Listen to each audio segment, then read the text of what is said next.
এই সংসার মাঝে কিন্তু আমাদের বন্ধুত্ব কারোর সাথেই হয় না।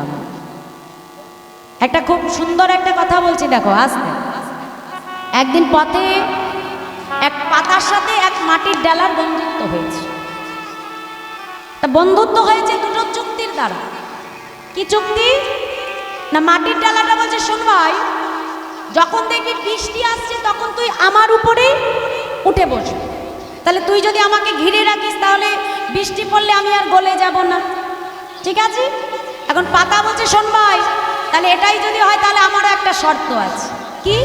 না, যখন প্রবল বেগে হাওয়া বইবে তখন তুই আমার উপরে উঠে বসবি, তাহলে আমিও আর উড়ে অন্য কোথাও চলে যাব। এটাই তো আমাদের বন্ধুত্ব নাকি? হ্যাঁ, চুক্তির দ্বারা বন্ধুত্ব। তুমি দিতে পারবে, আমি তোমার সঙ্গে থাকবো। দিতে পারবে না, আমিও চলে যাব। হরি বল, হরি বল। যেখানে সুবিধা আছে, সুযোগ আছে, আমরা তো সেখানে আগে যাই, কি মাথায় না? সুযোগ সুবিধা না থাকলে আমরা কেউ সেখানে ঘিরব না।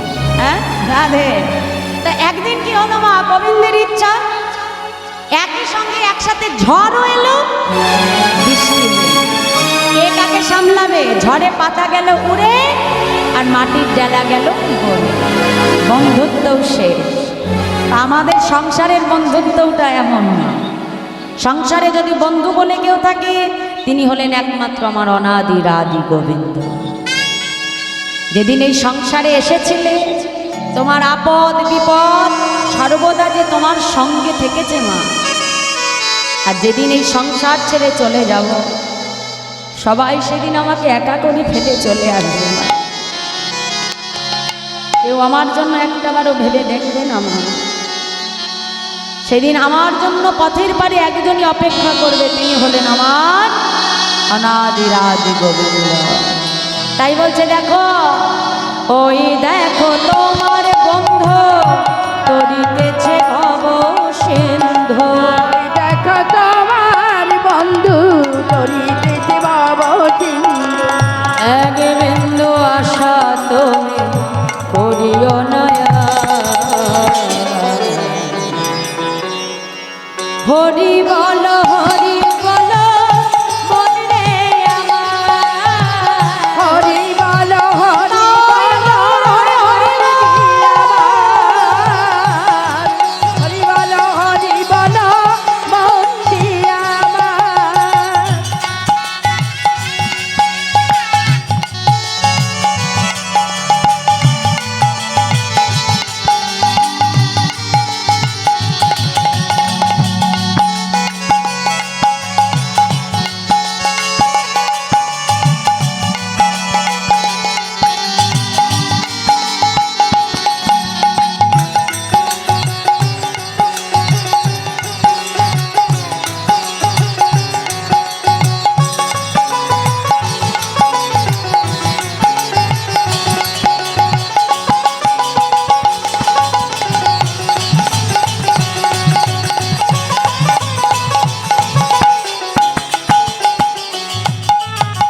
গতি নাই, গতি নাই এই হরি নাম ছাড়া।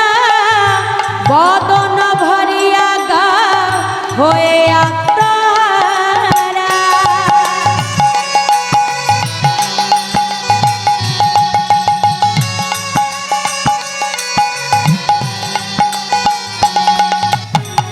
ওই দেখো শ্মশানে কিবা রাত্র দিনে। ওই দেখো জানি কিবা রাত্র দিনে। আচ্ছা মাইরা, আচ্ছা, শ্মশান ঘাটে গেলে দেখবে সব কিছু দেখা যায়। জীবনে অনেক কিছু শিক্ষা নেওয়া যায় ওই শ্মশান ঘাট থেকে। মানুষ যখন বেঁচে থাকে তার মধ্যে 5 প্রকারের অহংকার বাস করে। এক, কেউ যদি দেখতে সুন্দর হয় তার ভেতরে আসে রূপের অহংকার। কেউ যদি একটু পড়াশোনা বেশি জানে, শিক্ষিত হয়, তার ভেতরে আসে বিদ্যার অহংকার।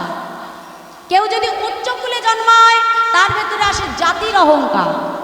কারো যদি টাকা পয়সা বেশি থাকে তার ভেতরে আসে অর্থের অহংকার।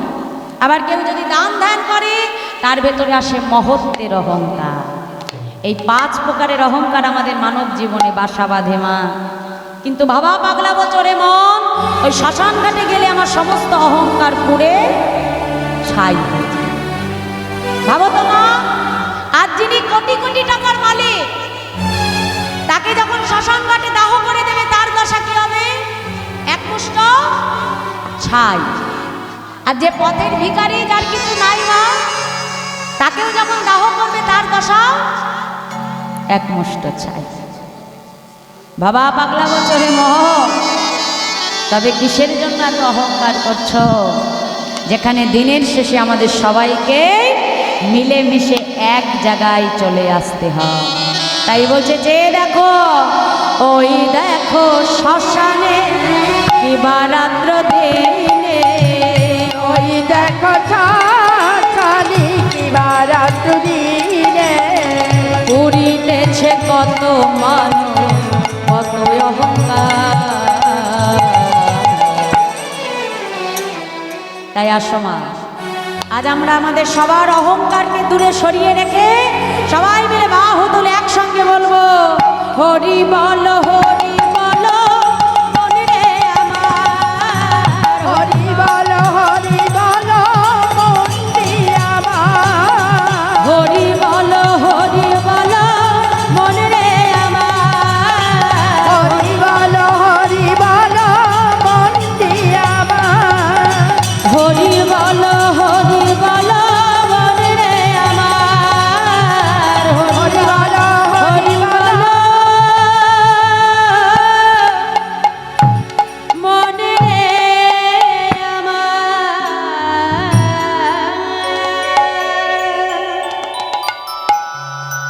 তাহলে আজ ভগবানকে পাবার জন্য কোনো অহংকার রাখলে হবে না মা, অহংকারী হয়ে তাকে ভজতে হবে, তাকে ডাকতে হবে।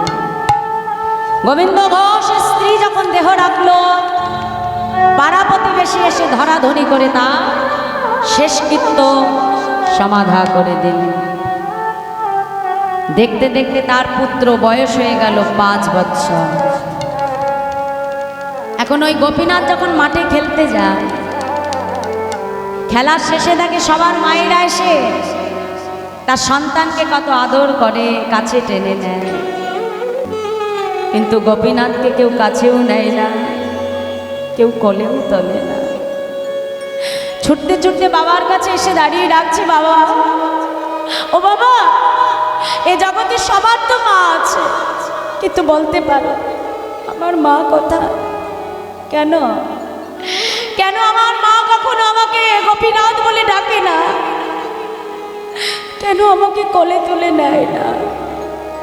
গোপীনাথ, তোমার মা কোথায় এটা যদি তোমাকে জানতে হয় তবে আমার কাছে নয়, মন্দিরে বিগ্রহ গোপীনাথকে ডেকে জিজ্ঞাসা করো তোমার মা কোথায়। ছোট্ট ছেলে তো মনে মনে চিন্তা করছে, মন্দিরের গোপীনাথ বুঝি বলতে পারবে মা কোথায়? ছুটে এসে বিগ্রহ গোপীনাথের চরণ দুখানা জড়িয়ে ধরেছে। গোপীনাথ, বলো না, বলো না গোপীনাথ, আমার মা কোথায়? নয়ন জলে বক্ষ ভাসে কাঁদে আর বলে, প্রভু বলো গোপীনাথ, বলে দা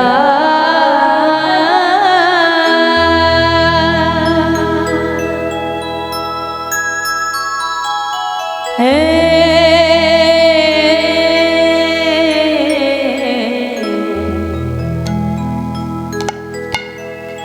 গোপীনাথ,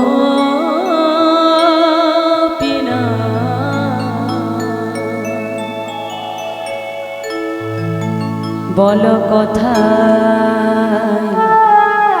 আমার মা?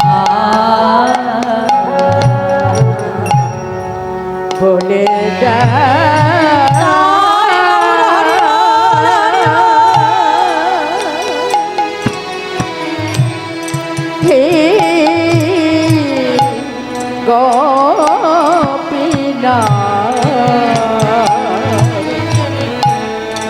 বলো কোথায় আমার মা?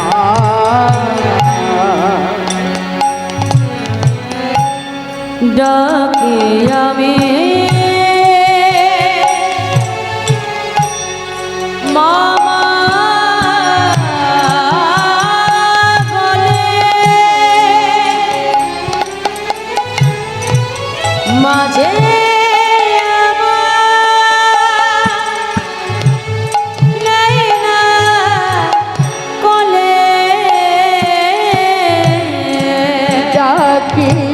আমি মামা বলি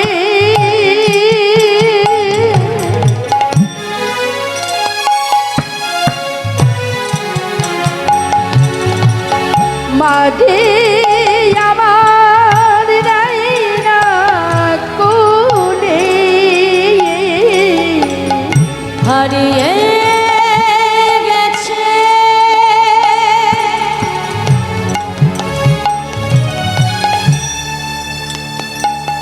গোপীনা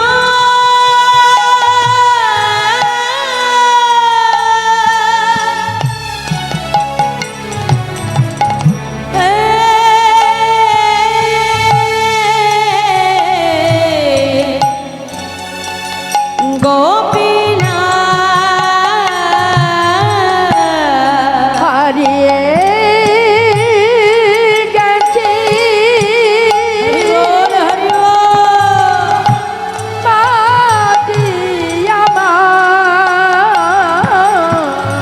আমি খুঁজে পেলাম না বলো কোথায় আমার মা বলে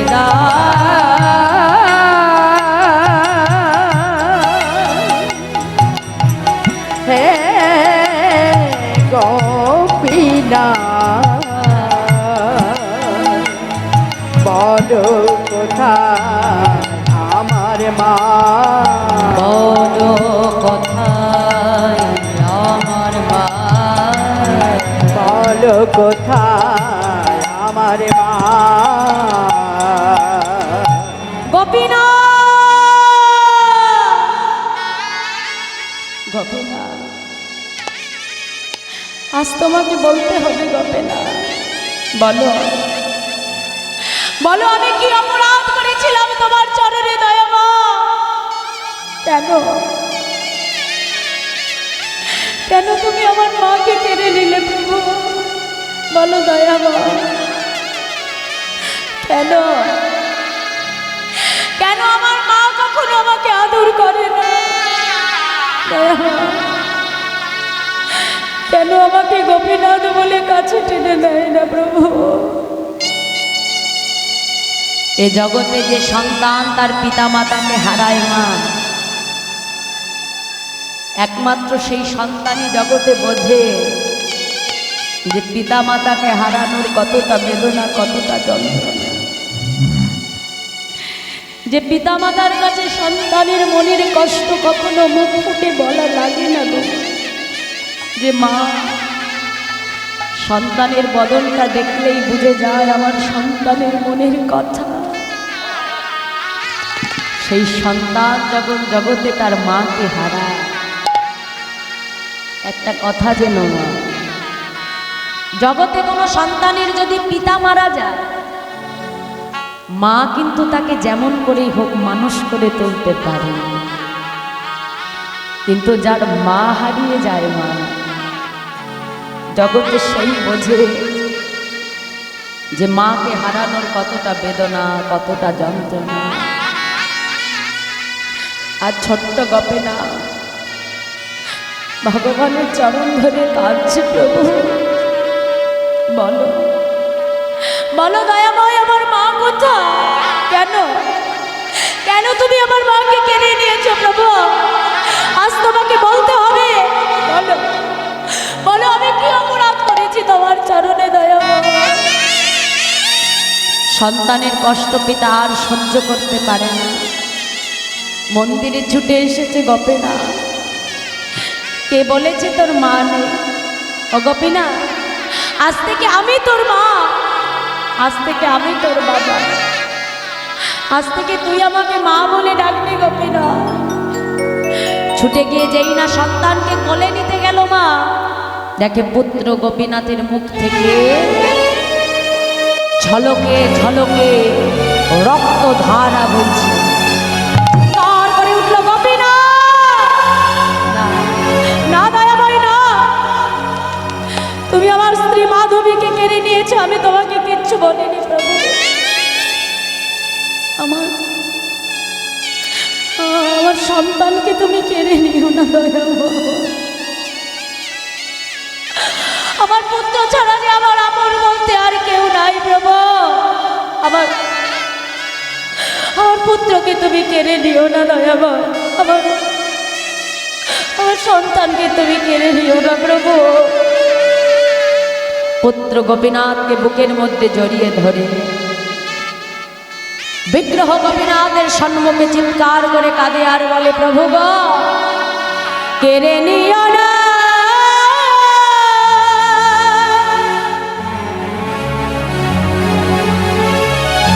প্রভু গো,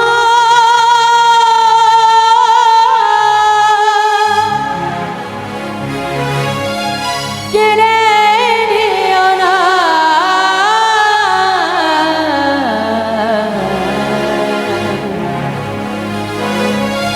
তুমি যে ব্যথা রে আমার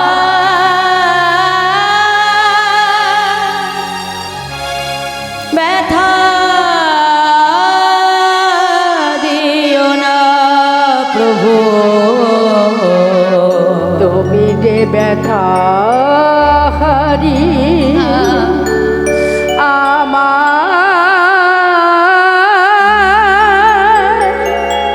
ব্যথা দিও না। গোপীনা, আমি তো তোমার কাছে সংসার চাইনি, আমি তো তোমার কাছে স্ত্রী চাইনি,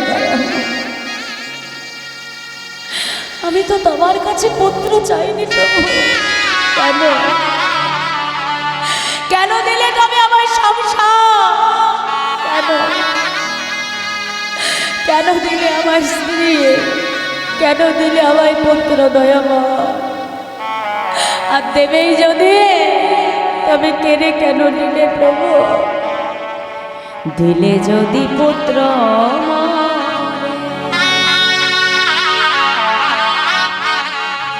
তবে কেড়ে কেন নিতে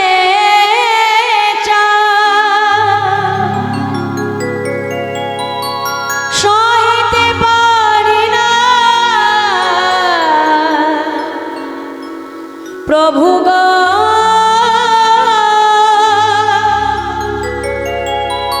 তবে কেন এত দুঃখ?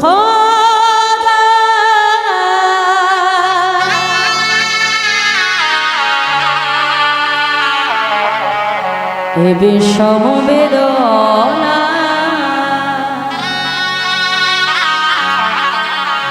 আমি আর সহিতে পারি না প্রভু গো,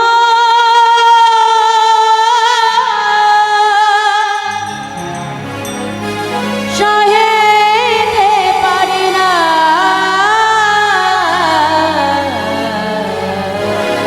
তুমি যে ব্যথা হারি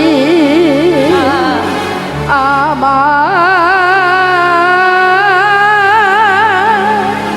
ব্যথা দিও না। গোপীনা, ও গোপীনা, একবার একবার আমার দিকে তাকা, তাকা না গোপীনা। তুই তো প্রত্যেকদিন আমার দিকে বলিস, বাবা আমার ক্ষুধা পেয়েছে, খেতে দাও। আস্তে আস্তে একবার আমাকে বাবা বলে ডাকছিস না গোপীনা? সারা দে, সারা দে, সারা দে গোপীনা। না,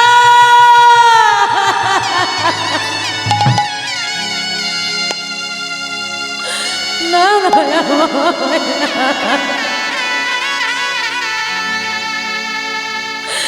এ তুমি কি করলে প্রভু?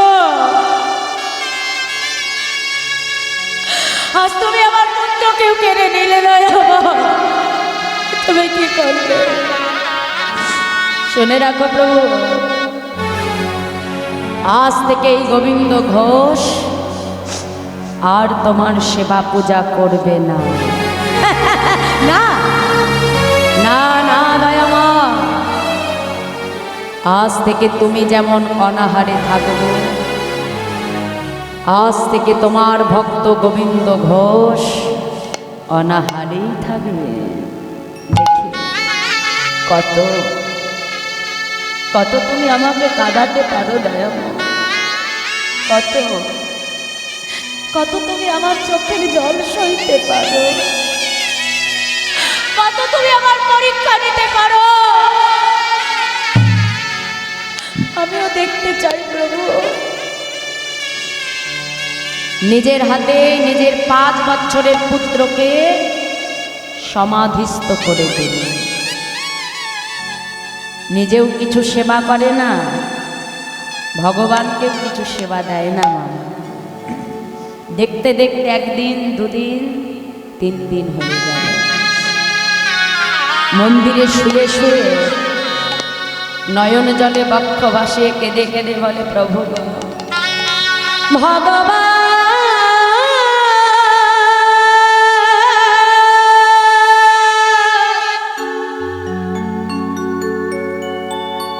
এই কি তোমার লীলা, প্রভু গো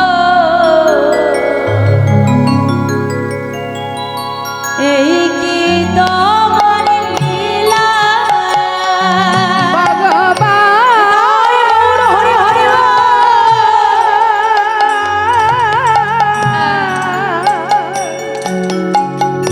এই কি তোমার লীলা, প্রভু গো এই কি তোমার লীলা। তুমি করে হাসা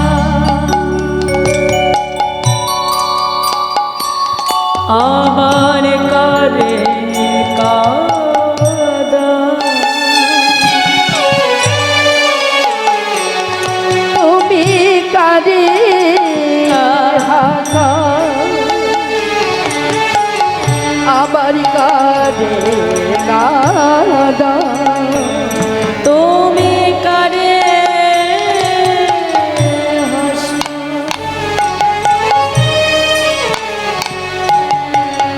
আবার করে কাঁদা। তুমি করে হাসা আমার করে কাঁদা। ওগো বুঝি না তোমার খেলা, ওলুক ধনে নিতাই গৌর হরি হরি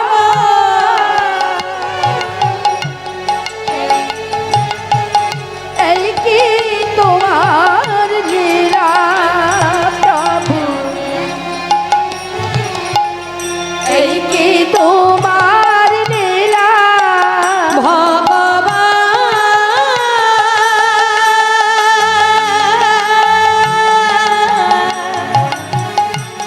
এই কি তোমার লীলা, প্রভু এই কি তোমার লীলা।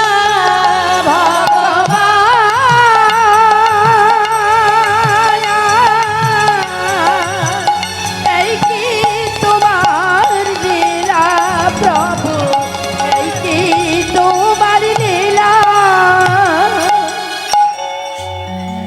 দেখতে দেখতে 1 দিন 2 দিন 3 দিন গড়িয়ে গেল।